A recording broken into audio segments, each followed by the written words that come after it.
피크니 돌아보는 니부다기.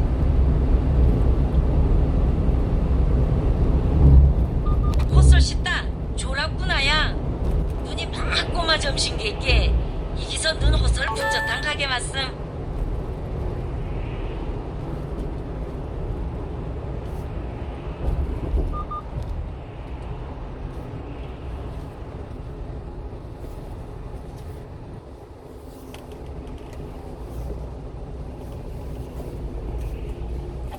반찬처럼 심습니다.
으아 추워라.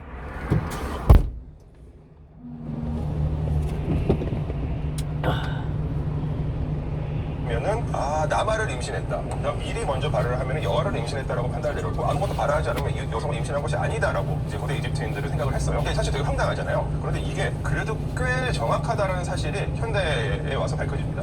1963년에 이 사례에 대해서 과학적으로 분석이 있었는데 실제로 이제 실험을 해보니까 그 임신한 여성들을 두고 대조군으로서 임신하지 않은 여성들, 그다음에 남성들이 이제 보리와 밀의 소변을 보겠습니다. 그랬더니 70%의 확률로 임신한 여성들의 소변에서 싹이 트는 게 확인이 됐어요. 그래서 이제 분석을 해보니까 아마도 그 임신한 여성의 소변에 들어 있었던 그 에스트로겐이 호르몬이죠. 에스트로겐이 그 발화를 촉진했다 이렇게 판단이 내려졌거든요. 그러니까 이제 그 우리가 오늘날에 봤을 때는 황당해 보이는 어떤 지금 나름의 어떤 그 기나긴 세월 동안 내려온 지식의 전승 과정에서 나름의 이유가 있기 때문에 나름의 합리성을 띠기 때문에 이렇게 전해진 것이 아닌가요? 어떻게 찾아냈을까?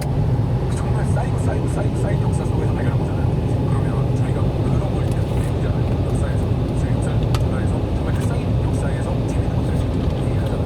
아까도 얘기 나왔지만 중국에서 최고의 역사 한국에서 유럽에서는 히포크라테스잖아요. 스키라에서 유명한 의사가 있어요. 유명한 유명한 의사는 모르겠는데 대체로 우리나라 의사들이 목적가 있어요. 목적으로 노후를 배웠는데 도망가고요. 여기가 또 이 양육이 얘기거든요. 네네 말씀하신 것 같아요.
많아요 지금. 아이가 10명이 넘었어요. 50명이. 예, 50명이 넘어요.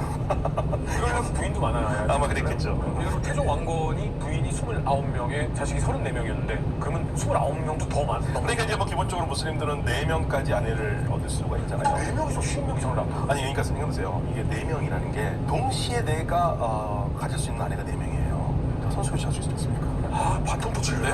한 명 이혼하면 또 채울 수 있거든요.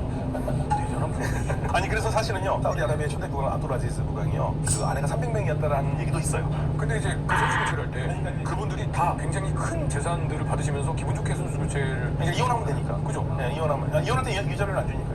유자료 안 줘요? 네, 홀리금 결혼할 때 홀리금 주잖아요. 아, 결혼할 때 미리 주고 결혼을 하죠? 아, 선금으로 지금 이상하네 말이.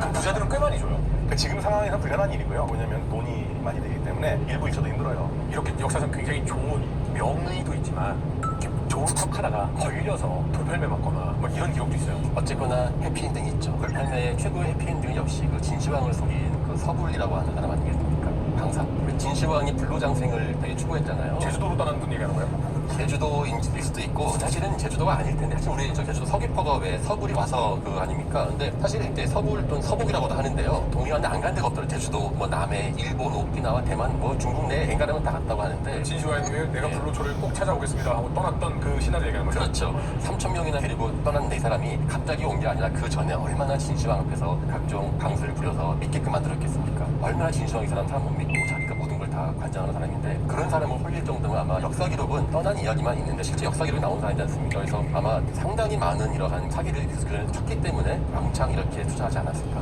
그 고대 이집트에서는 사실 굉장히 유명한 의술의 신으로 있는데 사실 이집트에서는 그 유명한 의사들 이름 되게 많이 알려져요. 아무래도 이게 뭐 오래전 유명해지만 기술이 발전하고 있다 보니까 이를테면은 두세르 파라오의 치과 의사였던 하시라 그다음에 뭐 이가무시르 또 왕실 의사였었던 뭐 카르 특히 카르 같은 경우는 비주얼이 장난병 경우에 있는데 무덤에서 이 사람이 사용했을 때 철봉으로 만든 수술 모델을 같이 우리도 뭐 하시베트라고 하는 최초의 여성 의사라고 하는 그런 표현이 그 가운데서 뭐니 해도 가장 유명한 인물은 아마 조금 이름이 들어보신 적 있을 수도 있을 거예요. 이모텝이라고 하는 사람이 있습니다. 들어봤어요. 그 이분은 그 고대 이집트 역사 속에서 어떤 현자의 전형으로 여겨지는 인물이에요. 대략 기원전 2700년경의 인물인데 최초의 피라미드를 설계한 사람으로도 알려져 있고 그러니까 모든 면에서 다 태어났었던 사람으로 이제 추앙이 되는데 이분이 이제 후대가 되면 거의 그냥 그 의술의 신으로 여겨져요. 그래서 고대 그리스인들은 그 이제 그리스 쪽에 이제 의학계통의 신인 그 아스클레오피스와 이 이모텝을 동일시했습니다. 근데 이 이모텝이 사실 굉장히 훌륭한 사람이에요. 그런데 그 아마 이제 이름을 많이 들어보셨을 것이다라고 제가 게임이나 말씀드렸는데 영화나 이런 데도 막 나오고 그러니까요. 그렇죠. 이게 이모텝이라는 이름이 사실 되게 좋은 이름이에요. 평화 가운데 오다라는 뜻이거든요. 임이 이제 오다는 뜻이고 테프가 이제 평화로운 뭐 만족스러운 이런 뜻인데 그 아마 기억하실 거예요. 1999년이랑 2001년에 각각 개봉한 영화 미이라 1편과 2편이 이제 고대 이집트를 어떤 소재로 다루고 있는데 이 영화 속에서 기억하실지 모르겠는데 그 메인 빌런이 있어요. 이 대머리 네. 머리 없는 그분의 이름이 이모텝이에요. 그리고 이 이모텝과 더불어서 이모텝의 이제 연인으로 나왔었던 인물 아마 이름 기억하실 텐데 아낙수남. 그러니까 이게 사실 이모텝은 이집트 역사 속에서는 굉장히 훌륭한 사람인데 헐리우드 영화 제작 과정에서는 어떠한 이유에서인지 모르겠지만 이상하게 이제 메인 빌런으로 이렇게 이제 바꿔가지고 그 이름을 사용을 했습니다. 풍뎅이 보내고 막. 예, 맞습니다. 예, 그래서 이게 역사적으로 약간의 어떤 왜곡된 느낌을 가져다주는 캐릭터다. 왜 헐리우드에서 그렇게 됐을까요? 글쎄요. 그래요? 헐리우드는 사실 고대 이집트 문명을 사실 되게 자주 이렇게 왜곡해가지고 표현하는 경우가 많이 있어요. 그러니까 되게 뭐랄까 이렇게 이집트 문명에 대한 기본적인 존중이 없는 상태로 근데 괴상망측한 문명으로서 이제 이집트를 이렇게 다루는 경우가 많이 있죠. 사실 뭐 저희가 이제 의사 얘기했지만은 사실 진정한 이 유라시아에서 가장 일반적인 의사는 샤만들이었거든요. 샤만의 가장 큰 기능이 치유의 기능이 있기 때문에 제가 예전에 뭐 샤만들을 본 적이 있는데 사람이 아픈 때는 사시사스럽잖아요. 뭐 영하 40도가 되는 추운데 사실 그쯤 되면은 마을 사이는 지나가면 안 되잖아요. 더러 죽잖아 시베리아. 근데 그걸 이 사람이 가면 주로 이제 가져가는 게 다양한 약초들을 가져가는데 그러면 이제 약초들 가지고 이 사람이 하면은 실제로 또 사람들한테 나아요 또 이게. 그래가지고 샤만을 정말 하면 안 된다라고 하는 게 이 사람은 너무 힘든 게 의사가 없잖아요. 다 고쳐주는 거예요. 근데 그분들이 갖고 있는 그 예지력이랄까 보면 그런 것이 단순한 미신 이상인 것 같더라고요. 전에도 왔던 아까 말한 그 씨앗 같은 거 있지 않습니까? 그런 것처럼 무엇인가 자기들만의 동태를 가지고 이 사람을 갖다 푸는데 근데 또 재밌는 거는 어디가 아프다 안 아프다 이것을 당신은 뭐 암이 종양이 있다 이렇게 하면 이해를 못하는데 어디에 광고가 힘들었냐 이래버리면 사실 되게 편하게 설명되는 거지 않습니까? 그래서 되게 샤만이나 이런 분들을 폄하하는데 물론 사실 뭐 폄하하기 시작하면 처형도 근대까지 얼마나 이게 진짜 무식하게 외과들 보면은 맞지도 않은 막 사람들 했지 않습니까? 이제 그러다가는 돌팔이라도 사람에게 이제 안정을 줄 수 있다면 또 나름 또 의미가 있는 게 아닌가 싶어요. 사실 우리나라에서의 무당이 하는 중요한 기능이 근대 이전에 사람 고치는 기능이거든요. 의사로 있었습니다. 동서환 인서 같은 경우에는. 네. 우리나라는 무단히 의술까지도 네, 했었어요. 그래서 이제 그 근대적인 병원이 광해원이 들어서면서 이제 양이하고 차이가 나서 그래서 일반 민중들은 다 부담되고 있었죠. 유럽은 이발사가 의료를 했다라고 하잖아요. 그러면 의사는 대체적으로 겸업인 거예요. 그러니까 이발사가 그 응급수술 같은 걸 했을걸요. 근데 좀 이제 무슬림 세계에서는 병원이 있었으니까. 무슬림은 아예 딱 병원이 있었다니까요. 그리고 그 병원이요, 그냥 병원이 아니고 환자들을 분류를 해서 전염병 환자들 떨어뜨려 놓고 정신병자들 떨어뜨려 놓고 이런 거를 그 요즘 현대식 우리 병원들 있잖아요. 분류해 놓은. 저희는 전혀 모르잖아요. 근데 병원에 가면 저희가 그냥 이렇게 생각하기에는 물론 요즘 병원은 좀 다릅니다만 하얀색 이렇게 의자와 그 머릿속에 이렇게 떠오르잖아요. 네네. 이슬람의 병원에 가면 어때요? 제 현장 병원은 똑같죠. 하얀색 옷 입고 네, 지금은 다 똑같은데 예전 같은 경우에는 그러진 않았죠. 근데 예전에는 아직 병원이 잘 돼 있었고 십자군들이 그 무슬림들 병원 보고 깜짝 놀랐단 말이에요. 너무 놀래가지고. 그러니까 무슬림들이 앞선 문화였어요. 앞선 문화였는데 잠깐 정신줄 놓은 사이에 밀려서 그렇죠. 사실 이 중동 지방에서는 뭐 이집트 얘기를 또 말씀드려야겠지만 고대 이집트 때부터 의학 관련된 물론 현대 의학의 관점에서 보면 사실 말도 안 되는 행위들이 많았지만 상당히 많이 체계적으로 어떤 분류가 되어 있었던 것 같아요. 그래서 고대 이집트에도 여러 전문의들 가운데 완과 전문의, 그다음에 뭐 위장 전문의, 또 재미있는 어떤 그 의사를 칭하는 특정 분야 의사를 칭하는 그 이름 중에서 그 네루푸아트라고 하는 것이 있어요. 이게 뭐냐면 그